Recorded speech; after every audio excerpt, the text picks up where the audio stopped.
हैं। वैसे तौहीद साहब, हुकूमत ने टैक्स हदफ रिव्यू करने पर भी इत्तफाक कर लिया है और नए बजट की भी बातें हो रही हैं। ऐसे में लगता नहीं है कि अवाम के घबराने का वक्त आ गया? शुक्रिया शाइस्ता। देखिए, इसमें तो दो राय नहीं है कि इस वक्त की जो मखलूत हुकूमत है वो लड़खड़ा रही है और मईशत जो है वो एक बीमार मईशत है और उसको सेहतमंद होने में एक बहुत लंबा सफ़र दरकार है इस हुकूमत को,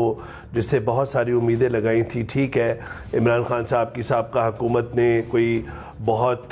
फूल इनकी झोली में नहीं भरे और उससे पहले जो हुकूमतें थीं उन्होंने भी ऐसा कोई मईशत के अंदर कोई फंडामेंटल्स पे काम तो नहीं किया जिसकी बुनियाद पर ये कह सकें कि अब मईशत जो है वो अपनी डगर पर आ जाएगी या सिम का तयन हो जाएगा। शाइस्ता, देखिए, इस वक्त तो डेस्परेट है, नज़र आ रही है, डेस्परेशन है हुकूमत को। और ख़ुद मिफ्ता इस्माइल साहब और आयशा गौस पाशा जो हैं वज़ीर मुमलिकत बराए ख़जाना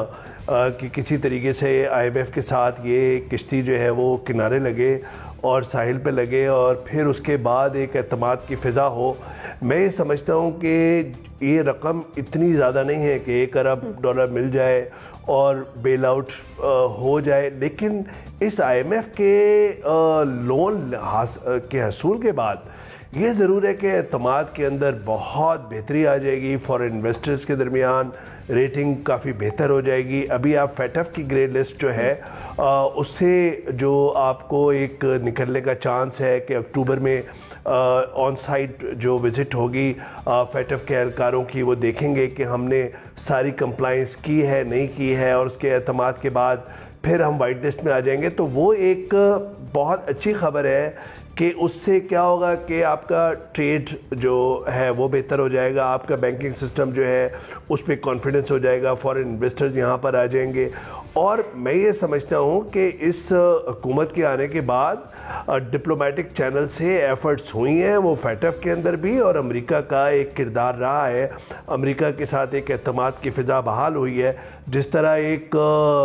जो इमरान खान साहब के दौर के आखिरी साल के अंदर जब से जो बाइडन आए हैं उस वक्त से ना फ़ोन पे रब्ता हुआ, इमरान खान साहब काफ़ी नाला रहे और फिर उन्होंने इल्ज़ाम भी लगा दिया साजिश का, so on and so fourth. लेकिन अब लगता यह है कि अमेरिका जो है या जो बाइडन की एडमिनिस्ट्रेशन है उसके साथ एक फ़िज़ा जो है वो हमवार हुई है डिप्लोमेटिकली। मैं समझता हूँ कि बिल्कुल रोल रहा है। और ख़ुद इस वक्त बिलावल भुट्टो साहब का जो अमेरिका का दौरा था, हमारे ISI की चीफ जो थे उनका जो दौरा अमेरिका था, और फिर जो एफ़र्ट्स की हैं वज़ीर मुमलिकत बराए ख़ारजा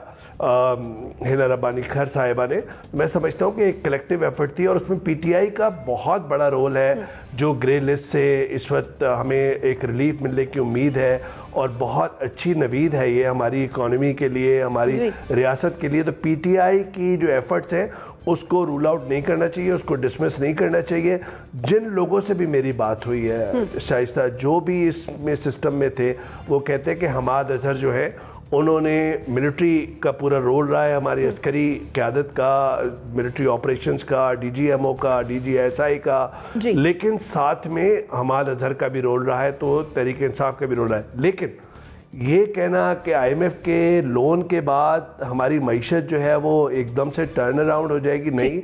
थोड़ा सा डिवैल्यूएशन रुपए के अंदर जो है हमें बेहतरी नज़र आएगी, लेकिन उसके साथ साथ जो फंडामेंटल्स हैं वो आपको तंग करते रहेंगे। आवाम जो है वो इस महंगाई की चक्की में पिसती नज़र आएगी। ये जो IMF के साथ जो शराइत नज़र आ रही हैं, जो अखबारात में या जो रिपोर्ट्स आ रही हैं कि मज़ीद टैक्स कलेक्शन, तो आप मुझे बताइए, मुझे और आपको या आवाम को कितना निचोड़ेंगे और कितना उसमें से टैक्स निकालेंगे कि 7 ट्रिलियन, पहले 7,000 अरब रुपए वो, और फिर 400-500 अरब रुपए का आप और वादा करें। तो मैं समझता हूँ कि अगला पूरा साल, 1.5 साल जो है वो बहुत ही मुश्किलात का शिकार है, और उसमें सियासी इस्तेहकाम भी हमें चाहिए शाइस्ता, और साथ में फंडामेंटल जब तक सही नहीं होंगे, इंडस्ट्रियलाइजेशन नहीं होगी, मैन्युफैक्चरिंग के लिए फ़िज़ा बहाल नहीं होगी, जब तक प्रोडक्शन आपकी नहीं होगी इंडस्ट्रीज़ के अंदर, तो मैं समझता हूँ कि उस वक्त तक शहबाज शरीफ साहब की इस मखलूत हुकूमत के लिए एक बहुत बड़ा चैलेंज है। और ख़ुद آخر میں مفتاح اسماعیل صاحب اور جو اسحاق ڈار صاحب کی ان فائٹنگ چل رہی ہے، اسکویز کر رہے ہیں وہ فائنانس منسٹر کو، اسحاق ڈار صاحب ان کا لینے دینا کچھ بھی نہیں ہے، لندن کے اندر وہ بیٹھے ہیں، میں سمجھتا ہوں اس کو بھی ختم ہونا چاہیے تاکہ خود جو وزارت خزانہ ہے ہمارا وہ انڈیپینڈنٹلی کام کر سکے اور اس میں رکاوٹ نہ آ سکے. ٹھیک ہے، یعنی عوام پر بوجھ تو پڑے گا ہی لیکن معاشی استحکام آنے میں بھی وقت لگے گا، تھوڑا ٹائم لگے گا. IMF کا پروگرام بحال ہونے کے بعد بھی آپ کا پوائنٹ آ گیا.